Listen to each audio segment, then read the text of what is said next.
नमस्कार मित्रांनो, I am ग्रोइंगमध्ये तुमचे मनापासून स्वागत. मला सांगा, आर्थिक स्वातंत्र्य किंवा फायनान्शियल फ्रीडम म्हणजे काय? कोट्यवधी रुपयांची बँक बॅलन्स, आलिशान गाडी की हवं ते खरेदी करण्याची ताकद. जर तुम्हीही असाच विचार करत असाल, तर तुम्ही पूर्णपणे चुकीचे आहात. आज मी तुम्हाला अशा 2 मित्रांची गोष्ट सांगणार आहे, जी ऐकल्यानंतर पैसा आणि आयुष्य याकडे पाहण्याचा तुमचा दृष्टिकोन नेहमीसाठी बदलून जाईल. हा व्हिडिओ शेवटपर्यंत नक्की बघा, कारण शेवटी तुम्हाला तुमच्या जगण्याची खरी गुरुकिल्ली मिळणार आहे. एका शहरात 2 मित्र राहत होते, राम आणि श्याम. दोघेही एकाच कंपनीत मोठ्या पदावर काम करत होते आणि दोघांचाही पगार महिना 1,00,000 रुपये होता. आता आधी बोलूया रामबद्दल. रामला वाटायचं की महागड्या गोष्टी घेणं म्हणजेच श्रीमंती. त्याने पगार वाढताच एका पॉश भागात राहायला गेला. मोठ्या हप्त्यावर महागडी गाडी घेतली. दर वीकेंडला मोठ्या हॉटेल्समध्ये पार्ट्या सुरू झाल्या. वरून पाहताना रामचं आयुष्य अगदी राजासारखं वाटत होतं. पण आतली गोष्ट वेगळीच होती. महिन्याच्या शेवटी त्याच्या हातात काहीच उरत नव्हतं. ऑफिसमध्ये बॉस ओरडला किंवा कामाचा कितीही ताण आला, तरी रामला गप्प बसावं लागायचं.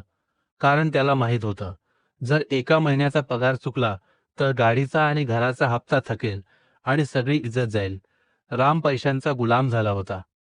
आता पाहूया श्याम काय करत होता. श्याम अगदी साधेपणाने राहायचा. 1,00,000 पगार असूनही तो जुन्याच घरात राहत होता आणि साधी गाडी वापरत होता. त्याचा महिन्याचा घरखर्च, मुलांची फी आणि छोटा-मोठा फिरण्याचा खर्च मिळून फक्त 50,000 रुपये व्हायचे.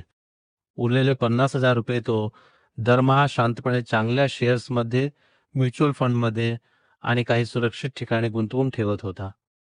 असं करत करत 5-6 वर्षे झाली. श्यामने त्याच्या गुंतवणुकीतून इतका फंड तयार केला की आता त्या दरमहा त्याच्या गुंतवणुकीच्या व्याजातून आणि डिव्हिडंडमधून पॅसिव्ह इन्कम घरबसल्या 50,000 रुपये मिळू लागले.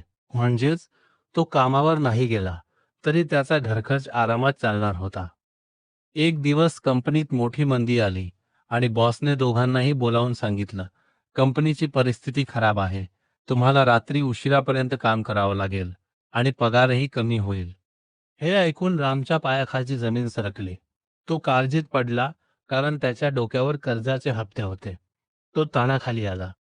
पण श्यामने शांतपणे हसून आपला राजीनामा बॉसच्या हातात दिला आणि म्हणाला, सर, मला हा ताण सहन करून काम करायचं नाहीये. मी हे काम सोडतोय.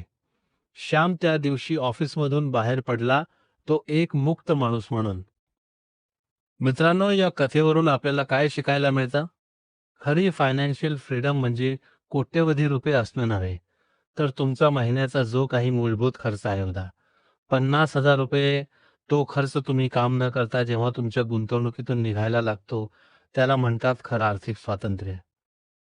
याचे 2 मोठे फायदे होतात. 1. मनाची शांतता, पीस ऑफ माइंड. उद्या जर नोकरीवर काही संकट आलं, व्यवसायात चढ उतार आले, तरी तुमच्या मनात भीती नसते. माझं घर कसं चालेल, हा ताण कायमचा संपतो. 2.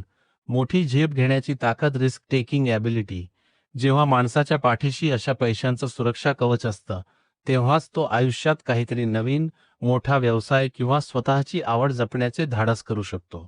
जोपर्यंत तुम्ही कर्जाच्या आणि हप्त्यांच्या जाळ्यात अडकलेले आहात, तोपर्यंत तुम्ही स्वतःची स्वप्ने पूर्ण करू शकत नाही. मित्रांनो, आजपासूनच देखावा करणं बंद करा. उत्पन्नापेक्षा खर्च कमी ठेवा. उरलेले पैसे योग्य ठिकाणी गुंतवा आणि स्वतःसाठी पॅसिव्ह इन्कमचा स्रोत तयार करा. पैशांचे गुलाम बनू नका, पैशाला आपला गुलाम बनवा.